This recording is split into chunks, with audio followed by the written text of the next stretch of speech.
We as women, we tell ourselves these lies, and we listen to these lies that have been told to us, and we live in fear out of them.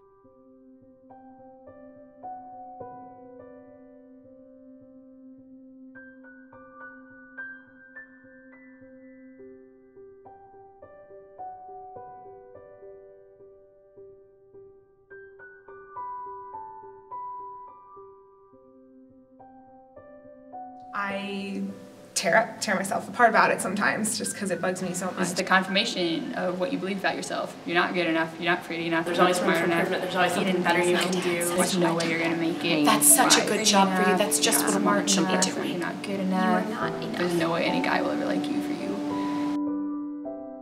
I never thought I was pretty, so I was like, well, what am I supposed to do?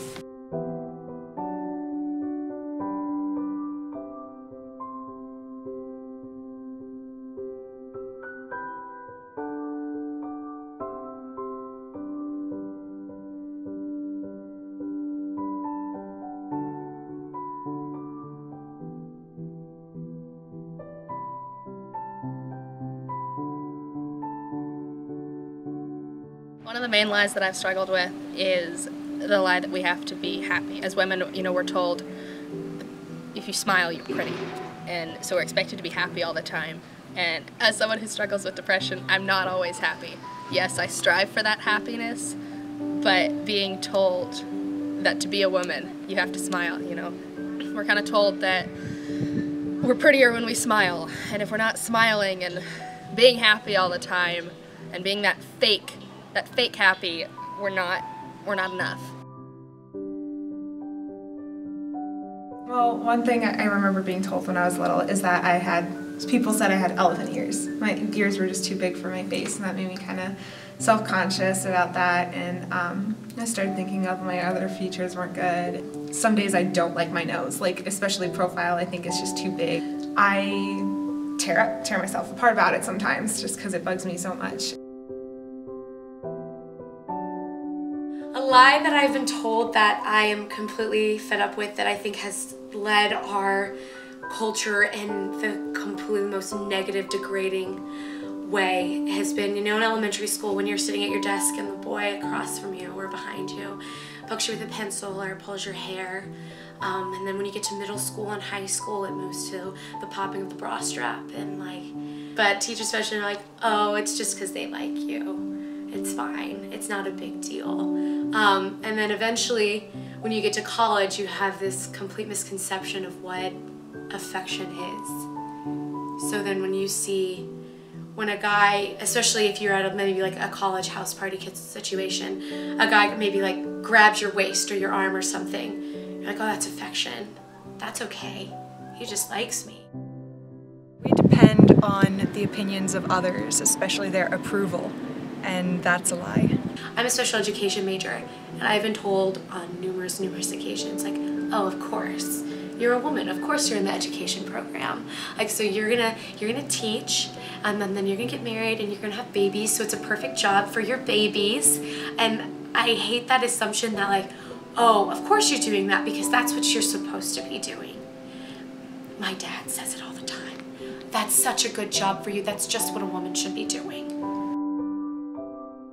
I am unworthy of love because I bounce around too much. I need to isolate myself from people who may find me out. So I will not have a best friend. I won't let anyone that close.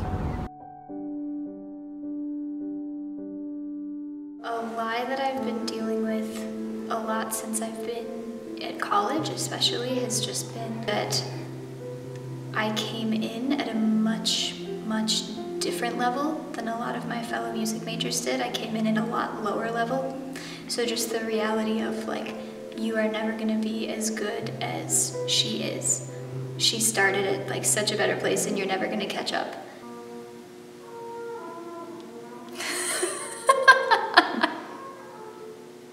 I'm guessing that's in the public practice room, which is a couple doors down. And so that's been a really big one since I've been here. And then I know this is a really like a general one, but just the lie of you are not enough in various ways. I think overwhelmingly I'm not good at brevity. So to pick one, I'd be here for a week, but I think a major lie that I believe is I'm 6 foot tall. I've always been thicker boned, is that I'll never be as feminine as other women because of my build, and therefore like less attractive. I can be everybody's buddy, you know, and be the person they can rely on, but can I actually be like the beautiful woman in a home that can be a wife that can sparkle in the way that other women have in the past? And it's difficult for me to not see my broad shoulders and to not see the strength that I've been given, and to see that as feminine. I thought about this thing from kindergarten. I loved playgrounds, and our recess was like the best time. And I loved climbing jungle gyms, like monkey bars, swing sets. I loved swing sets because I could climb swing sets. I just loved climbing everything. And we had this dome that basically looks like a turtle shell. I remember really wanting to go climb it one time. And these two other girls, I can still remember their names. That's what tells you this is a big deal. Mara and Alyssa had already beaten me to the top, and they were sitting on top, both of them, and they looked down at me. They said, "You can't climb on here." I said, "Why?" And they were like, "Because we're up here. This is our dome. You can't be on it." And I had never encountered anything like that told me I couldn't be where I was. And from that point on, anything that Mara or Alyssa told me to do or not to do, I obeyed, because I didn't know why I should. And the lie that Mara and Alyssa kind of started, that I continued to believe for much of puberty, is that it's not good that I'm here, that I don't belong, that I am somehow better off not being in the room, or better off being invisible. I think the biggest thing as a woman that I've noticed in growing up is that people assume that you don't have the ability to take care of yourself. So I've always been told that when I grow up, the biggest thing I have to do is find a husband to come and take care of me. And growing up, that was always kind of taught to me. I noticed my sisters struggle with it too. And then in the profession that I want to go in, it's very male-based and it's run by men. And that's one of the biggest discouragements that's been told to me is you shouldn't do this because you won't make it because you're a woman. I leave myself very little room for mistakes because I feel like every little mistake is a setback instead of what it should be is a learning opportunity. But when you make mistakes, people just look at you as you can't take care of yourself and somebody else should do it. Sorry, flirt with people. Is that good? Should I do it again? That's kind of fast. It's got to be more little like like that, you know? Just kidding. That's not how I flirt with people. I don't know how to flirt. Sad. So you know how in schools and stuff when you're growing up, there's class clowns and everything, and those are typically they're always guys. And you know, I wanted to be the class clown one day or one year, but that wasn't to be. But I don't know, I guess I like to be funny. And recently people have started to see me as funny, you know? But it's always been like, girls can't be funny. Like, they're just supposed to like be pretty. And I never thought I was pretty. So I was like, well, what am I supposed to do? I guess I'll be funny. I remember going to competitions and being surrounded by all these incredible people and thinking, like, wow, you'll never be as good as they are. Like, there's no way you're gonna make it. You're not pretty enough, you're not smart enough, you're not good enough. And always going to those competitions, like, I learned a lot about myself and my own skill range, but those lies were always there, like, you're not good enough. They want somebody who's like really beautiful and shorter than you are. You're too tall for this. Like, how do you think you can do this? It was very difficult during high school with the artistic side of things. And then with those creatures, the men as well, always thinking, oh, you're not pretty enough. There's no way any guy will ever like you for you. And so that led me to a pretty bad relationship in my sophomore year of high school. And then one day, he just walked away from me without any explanation. I remember it just crushing me for many, many months. I didn't know where to go to or what to do about it. It was like, this is the confirmation of what you believe about yourself. You're not good enough, you're not pretty enough, you're not smart enough. He didn't think so. Why should I think that? It's hard because they don't feel like lies when you're telling yourself them. I keep telling myself there's always more I can do and there's always more I can be. And it hurts. Because I think I'll finally get to that stage. Someday I will get there. But because there's always room for improvement, you never do, so you never feel like enough. And I know that's the phrase that you're looking for, but it's true.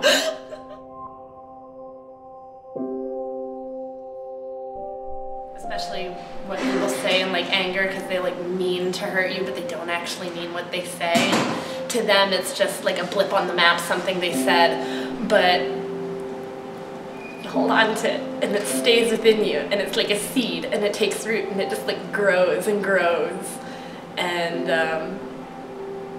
it's like a weed, and it chokes out all the light. I had some anger issues as a kid, so I would lash out really hard. And he said, I'm scared for when you have kids. And he didn't mean it. He doesn't even remember saying it. But it still really, really hurts when I think about it. God, we have a lot of standards to live up to.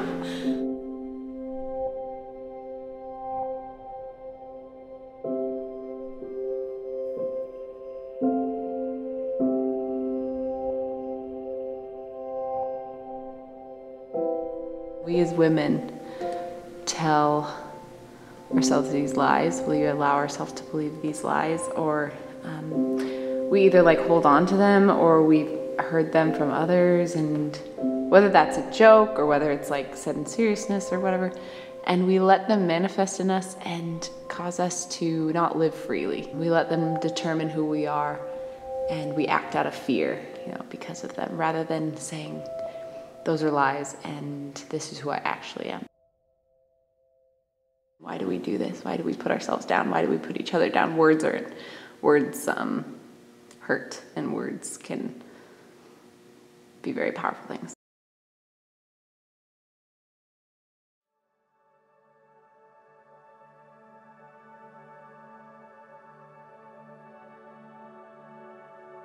Enough. Enough. Enough with feeling like you have to be more. Enough. Enough.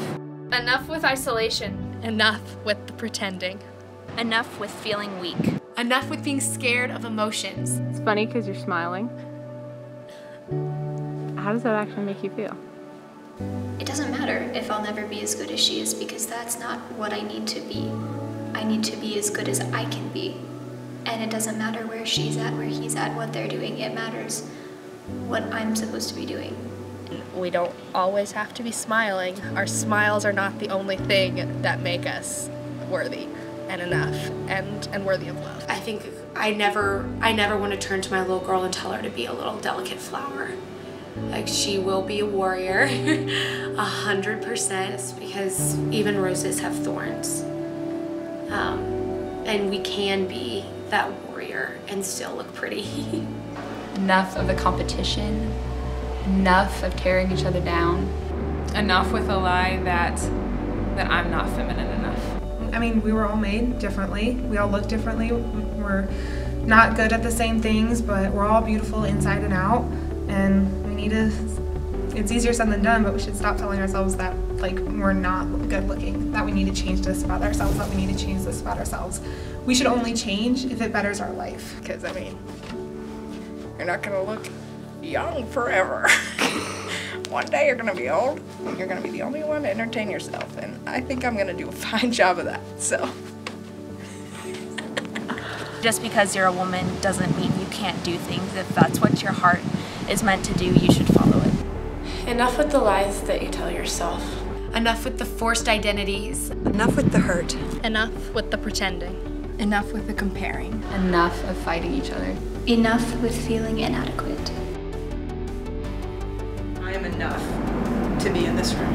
That there's nothing in this room that makes me unworthy of being here, whoever that is. That the Lord has made me, that He wants me here, and that is enough.